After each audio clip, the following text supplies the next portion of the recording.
পার্সেলটা আমি এইভাবে ওপেন করে রেখেছি, মানে এখান থেকে এটা খুলে রেখেছি। তো এটা দেখাই, আমাদের এখন পার্সেল মানে সবই ফাইটারের জিনিস। সেটা হচ্ছে, এটা হচ্ছে বেবি লিকুইড ক্লিনজার, এটার কোম্পানিটা হচ্ছে মাদার স্প্যাশ।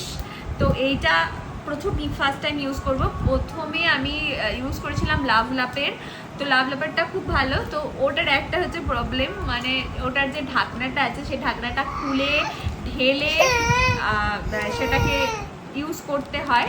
আর এটা হচ্ছে এখানে টিকটক সিস্টেম, তো এই টিকটক সিস্টেমে আর কি এটার কাজে, কারণ এটা নেবে বলো, যা দেখে তাই নেবে। তো এটা আমি ইউজ করে তোমাদের পরে রিভিউ দেবো। বেবিদের আচ্ছা এনে এনে এনে বেবিদের যে কোনো জিনিস ধোয়ার জন্য, মানে বোতল, ওরা যে বাসনপত্রে খায় সেই বাসন, খেলনা, যে কোনো জিনিস ধোয়ার জন্য এই ক্লিনজারগুলো সব থেকে বেস্ট আমার মনে হয়। তো সেই হিসাবে এটা কেনা। তো নেক্সট দেখাই।